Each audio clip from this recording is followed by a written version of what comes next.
What happens when the system you protect turns against you? Imagine dedicating your entire life to justice, only to be thrown in handcuffs by your own department. This isn't fiction. It happened. And the story behind it will challenge what you think you know about power, bias, and what justice really means. In this video, we follow the powerful journey of Commander Elise Morgan, Black police officer wrongfully arrested by her own colleague. You'll witness her fall, her rise, and the bold reforms that shook an entire department. Stay to the end because what she builds could change everything. If this is your first time here, welcome to the channel.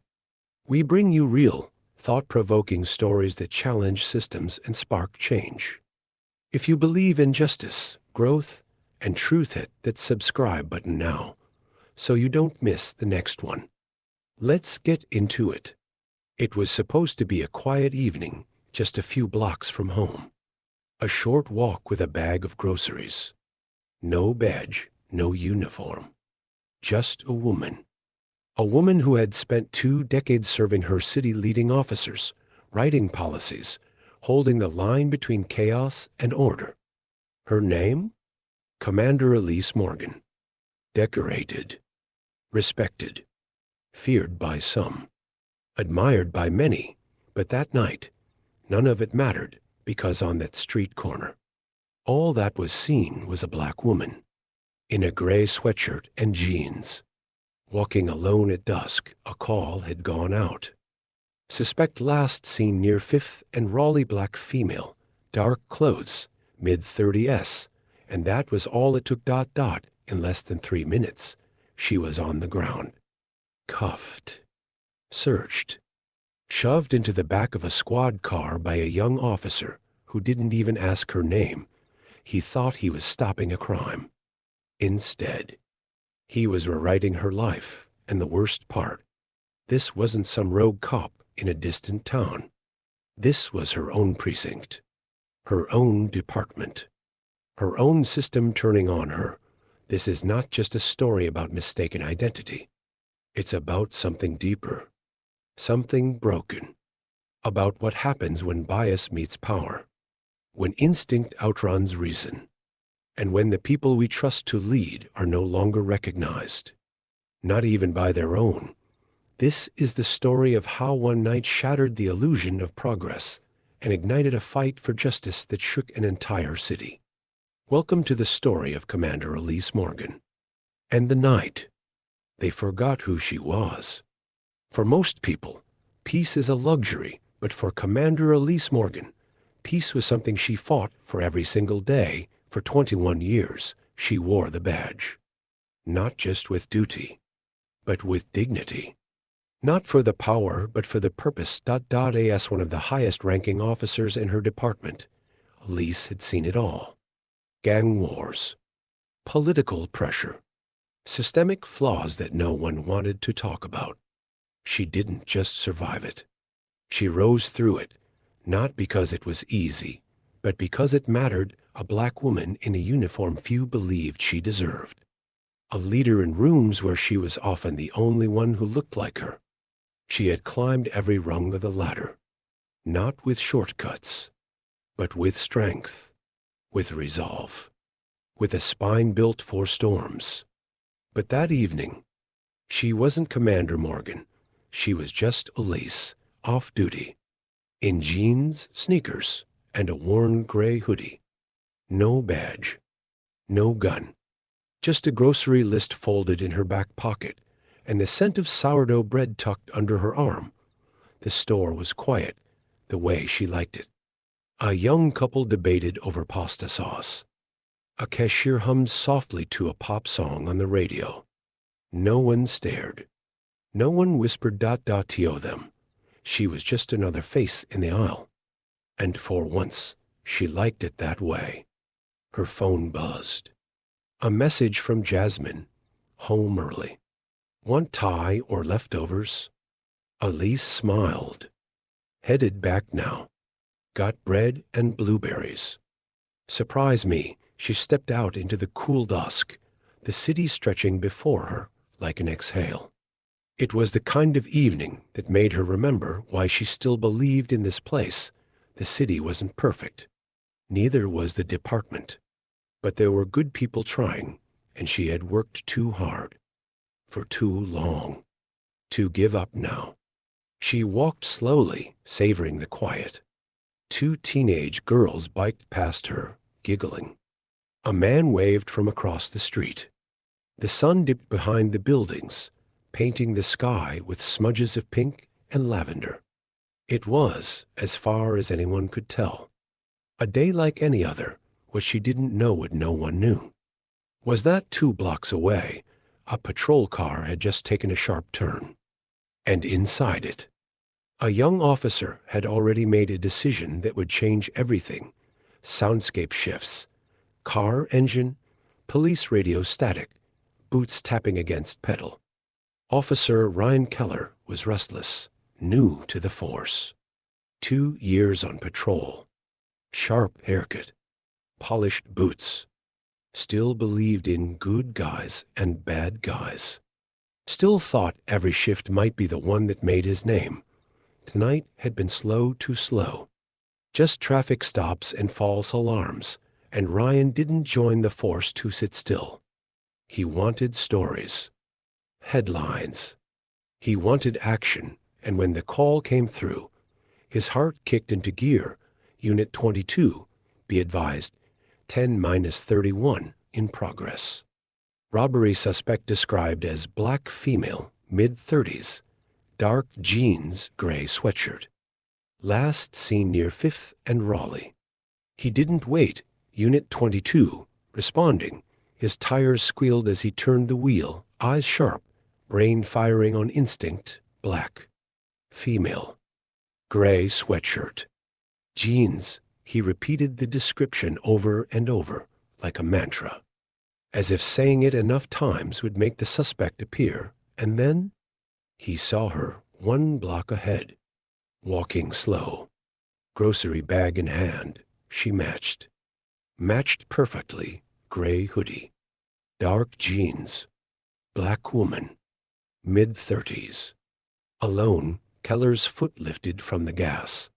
He coasted silently behind her, one hand already hovering over his sidearm. And no questions. No doubts. He didn't know her name. Didn't see the worn department patch on the edge of her fallen keychain. Didn't wonder why someone accused of robbery would be calmly walking home with fresh bread. He just saw a match. He pulled over. Ma'am. Stop right there. Elise turned, blinking under the harsh white beam of the cruiser's spotlight, confused. Calm. Unaware. Is there a problem, officer? Keller stepped out, his stance wide, his hand near his holster. Put the bag down. Show me your hands. She hesitated, taken aback by the tone, the posture, the escalation. Excuse me. What is this about? But Keller wasn't listening. The image in his mind had already locked in. Black woman. Gray hoodie. Robbery. Threat. Everything else was noise. I won't ask again. Elise exhaled slowly. Years of training kicking in, officer. I'm Commander Elise Morgan. 4th Precinct.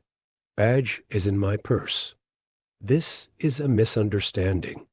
But Keller heard none of it. He moved. So, did she? In an instant, the grocery bag fell. Blueberries rolled across the sidewalk. Steel clicked around her wrists, and the commander who once led tactical raids across the city was now face down on the cold concrete, arrested. Silenced. Unseen, distant siren fades. Street noise hushes. Spotlight clicks on.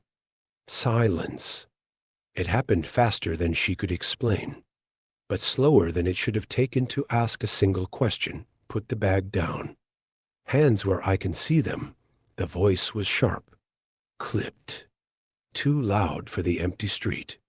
Too fast for the moment. Commander Elise Morgan stood still. Bread tucked under her arm, keys looped on her finger. Blinking against the sudden glare of headlights, she didn't run. Didn't argue. She simply tried to understand, officer. What's going on? Officer Ryan Keller advanced with purpose. Eyes narrowed, jaw tight. His posture was textbook hand near his holster. Voice at command pitch. You match a suspect description. This is a felony stop. Elise held up her hands slowly. Calm. Controlled. I'm not your suspect. I'm Commander Elise Morgan. 4th Precinct. Badge is in my purse. Keller didn't blink. He'd heard it all before. Or so he thought. Ma'am, stop resisting instructions. Resisting. She hadn't moved, her voice tightened not with fear, but disbelief. Listen to me. I am a police commander. You are making a mistake. She motioned gently toward her purse. ID is inside. Badge 2. Take it. Look, but Keller didn't. Because he wasn't seeing a commander. He was seeing a threat. Gray sweatshirt. Black woman. Grocery bag in hand. Mid-30s. Alone. She matched. That was all that mattered. He reached ... So she stepped back, and just like that, the moment snapped. His grip closed around her wrist. The bread fell. Her purse spilled. Blueberries scattered across the sidewalk like marbles. Turn around. Wait. Stop. He yanked her arm behind her back. Metal clinked. Steel tightened. Her face twisted in pain, not from the cuffs, but from the weight of what was happening. You don't understand. You have the right to remain silent. I'm Elise Morgan. Anything you say can and will be used against you. Her badge slid from the spilled purse and landed near his boot. Gold. Polished. Clearly marked. Ignored. She was shoved into the back seat. No questions.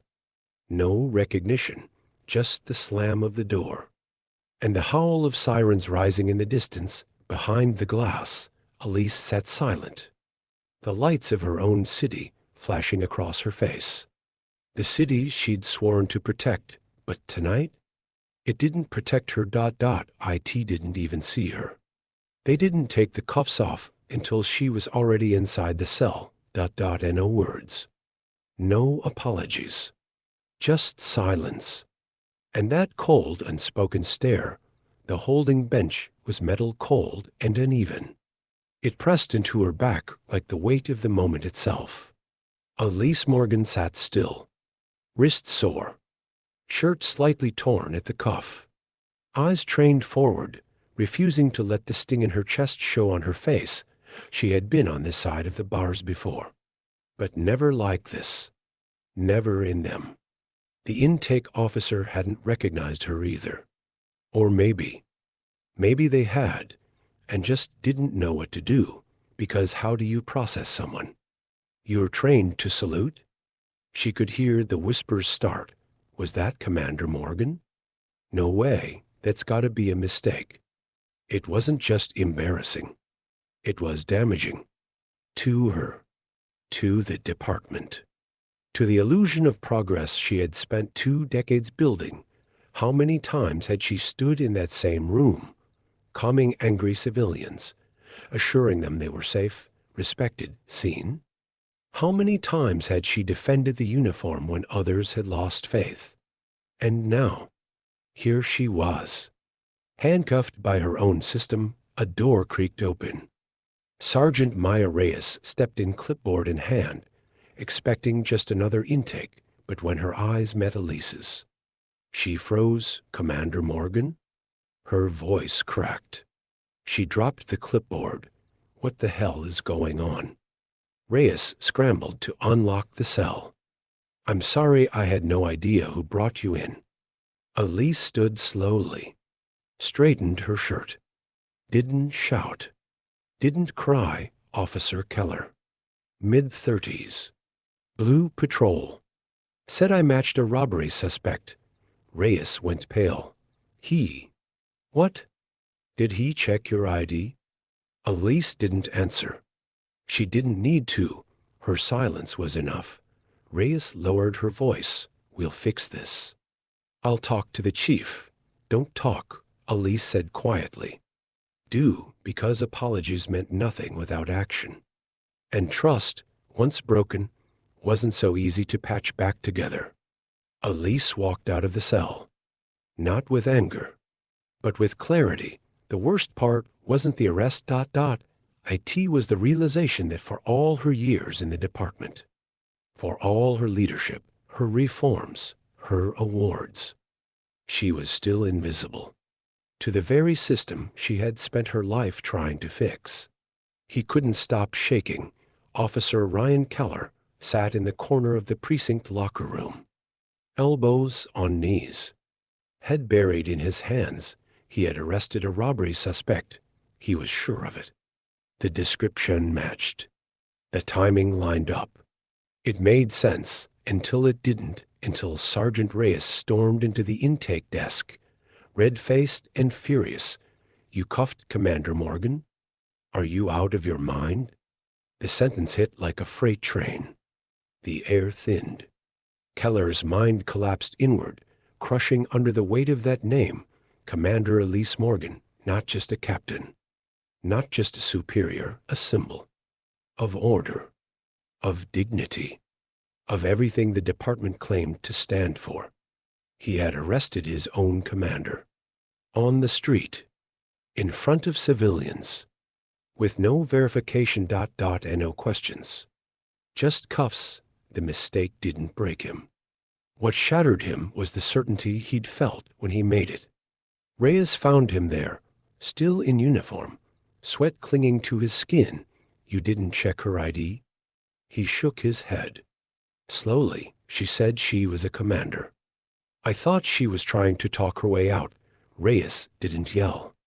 Didn't need to. Her silence cut deeper than any accusation. "Do you understand what you've done?" He didn't answer because he was only just beginning to. Elise didn't say a word, not to the officers who avoided eye contact, not to the ones who whispered in corners, not even to Keller, who stood frozen, his eyes wide, lips trembling. She walked past him without breaking stride. That silence.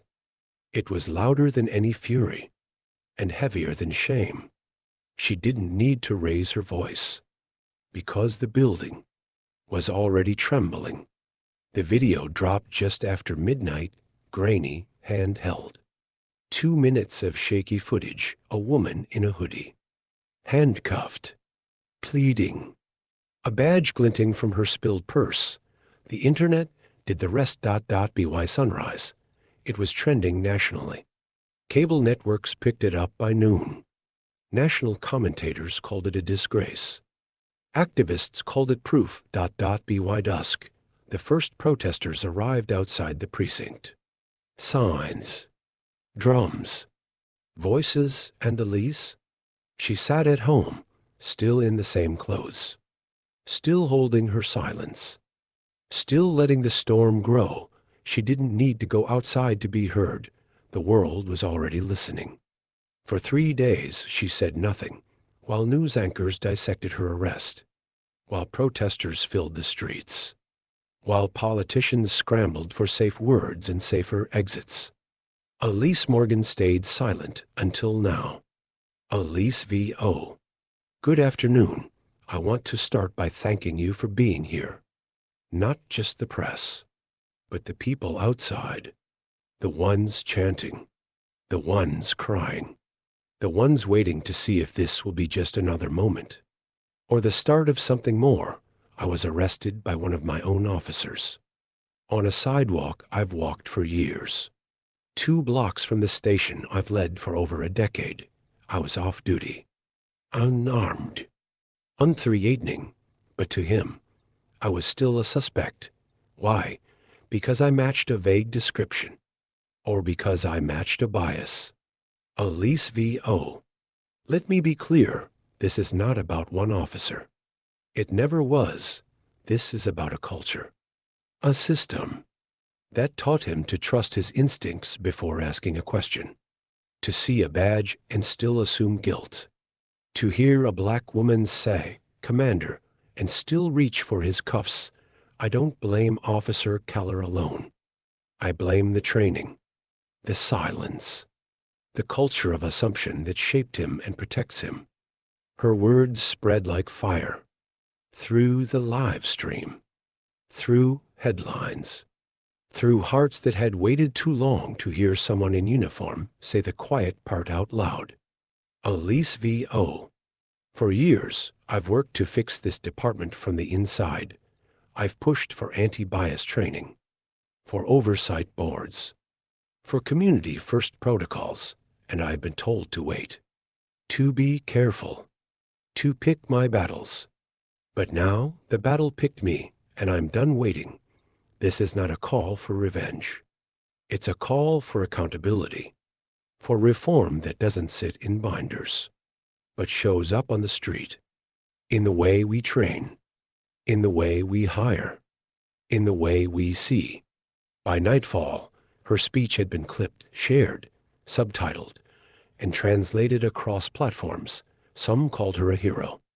Others called her dangerous, but no one could call her silent, not anymore. Change rarely begins in protest. It begins in rooms like this, fluorescent lights, folded arms, union reps staring across a long oak table, waiting to hear the woman who had become the face of a crisis. Elise Morgan sat tall, composed, not angry, just done with pretending. Union Rep VO. We're not against improvement, Commander, but what you're proposing, it paints every officer as a problem waiting to happen. Elise VO. No, what I'm proposing makes sure that when problems do happen, we don't pretend they didn't. Elise VO. I've worn the badge for 21 years. I know what it means to walk into danger. But if we're asking officers to risk their lives, we should at least ask them to examine their bias, because right now, our silence is costing lives, or worse, costing trust. Union Rep to VO. The community already hates us. And now you want to give them more power? Elise VO. I want to give them trust, because without it, all we have are guns and guesses. Not all of them agreed. Some whispered. Some resisted, but one by one. The lines began to shift, not because she shouted, but because she held the line with truth, with numbers, with the weight of what had already happened, and the threat of what would happen if nothing changed. Elise V.O. You don't have to like me. You don't have to agree with me, but you will remember this moment, because years from now, when someone asks what we did when the department stood at the edge, I want to be able to say, we stepped forward, not back. By the time Elise stepped through the front door, the weight of the day felt heavier than her coat. She didn't speak, just slipped off her shoes and dropped her keys into the bowl. They clinked a sound she barely heard anymore. In the kitchen, the lights were warm. Dinner was already on the stove. And Jasmine, her partner, her constant, stood by the counter, stirring, a paramedic by profession. But for Elise, she was also oxygen. The one person who saw her beyond the badge. Jasmine V.O. You're late. Again. Elise V.O. You saw the news. Jasmine V.O.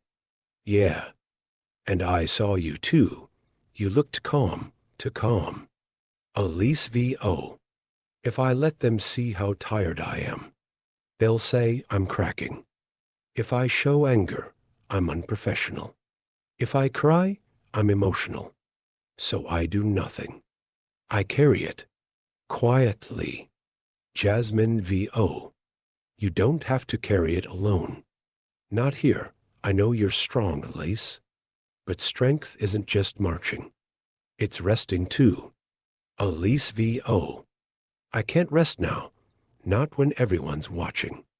Not when the department's one step away from change or collapse. Jasmine V.O. But if you fall apart, what then? Elise V.O. I'm scared, not of what they'll say, but of what happens if I lose. If nothing changes, if all this pain, all these voices, are wasted. Jasmine V.O. Then fight, but not from empty. From full, let love fill you. Let rest fill you. Let me help you carry it. For the first time in days, Elise let herself feel it. Not the rage, not the weight, just the quiet warmth of being seen. And the fragile, fierce hope that she could still be whole, even when the world was not.